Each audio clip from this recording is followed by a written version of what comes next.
देखें, ये बहुत सारी डिफरेंट जो है ना वो इसमें मामला होते हैं। अगर देखें शादी होती है, मियाँ बीवी के दरमियान इख्तलाफ होता है, सबसे पहले तो मैं ये कहूँगा कि आप जो है जो भी तनाज़ात हैं आप अपने जो है ना घर में बैठ के हल करें, अदालतों का न लेके नहीं आए। यहाँ हम देखते हैं कि थोड़ा थोड़ा अर्सा शादी को होता है, यहाँ मियाँ बीवी के दरमियान जब इख्तलाफात पैदा होते हैं, मेंटेनेंस के ऊपर है या शक करता है या मारपीट है या जो है ना इसके अलावा वट जो भी उसके जो है ना वो रीज़न्स होते हैं, अगर वो बीवी कोर्ट के अंदर आती है खुला के लिए तो अदालत में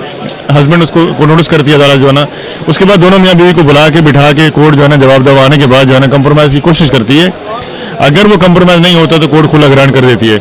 उस सूरत में ये होता है कि अगर बच्चे माँ के पास हैं तो बाप फिर गार्डियन कोर्ट से अप्रोच करता है और गार्डियन कोर्ट जो है ना बाप की मीटिंग भी करवाती है अदालत के अंदर और उसमें जो है ना बाकायदा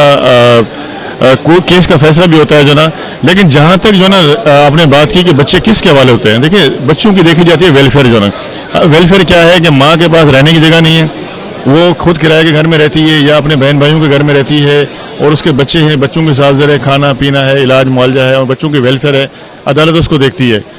या तो अदालत जो है ना समझती है कि बच्चों की बेहतर कफालत कर रही है माँ, तो अदालत जो है ना बच्चे माँ के पास रहने देगी, क्योंकि बच्चे अगर छोटे होते हैं 2 साल का है, 3 साल का है, 7 साल का है, क्योंकि माँ का एक राइट ऑफ हज़ानत है। देखिए 7 साल तक जो है ना बच्चा माँ के पास रह सकता है, 7 साल नहीं, लड़की 10 साल तक, बेटी 10 साल तक,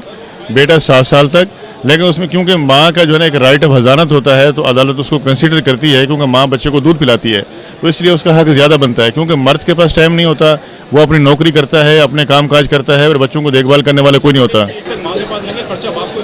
बाप बिल्कुल पाबंद है, बाप उसको खर्चा देगा बच्चों का। अगर बाप नहीं देगा अदालत उसको दिलवाएगी, अगर खर्चा नहीं देगा अदालत उसका NIC बुला करेगी, उसका अरेस्ट करेगी और सिविल प्रिजन में भेजेगी जब तक खर्चा नहीं देगा वो। देखिए बाप को उस सूरत में बच्चे मिल सकते हैं कि जब औरत दूसरी शादी कर ले और बच्चों की वेलफेयर बेहतर ना हो रही हो, उनकी तालीम का हर्ज हो रहा हो, बच्चों को जो है ना वो माहौल ना मिल रहा हो जो बाप उनको दे सकता है और माँ के पास रहने की जगह ना हो या उसके वसाइल ना हो, वो खुद नौकरी करती हो, बच्चे संभालने वाला कोई ना हो, वटएवर ये रीजंस होते हैं। उसमें जब गार्डियन केस जो है ना अदालत में दाखिल होता है तो अदालत जो है ना पॉइंट को डिटरमाइन करती है, उसके अंदर वो देखती है, वो तमाम चीज़ें डिस्कस करती है, उसकी सोर्स ऑफ इनकम के ऊपर देखेगी, उसकी एटमोसफियर के ऊपर देखेगी, बच्चों की वेलफेयर के ऊपर देखेगी, बच्चों की गुरु में। देखिए बच्चों से भी अदालतें पूछती हैं, लेकिन अदालत जो है ना जो बेहतर होता है बच्चों के हक में उसका फैसला करती है। बाज़ों का ऐसा होता है कि बच्चे जो है ना अदालत माँ जब दूसरी शादी करती है वो खुद ब खुद वापस कर देती है बाप को, वो कहती है मेरी मीटिंग करवा दो, बच्चे आप रख लो। लेकिन बाद में ऐसी होती हैं कि वो अपने दूसरे हस्बैंड के साथ रह के शादी को छुपाती हैं। उसको पता है कि अगर ये शादी जो है मैंने ज़ाहिर कर दी तो फिर उसका जो राइट है वो राइट ऑफ हज़ानत ख़त्म हो जाता है और फिर कस्टडी को ज़्यादा मिलने के जो चांस हैं वो बाप के हो जाते हैं।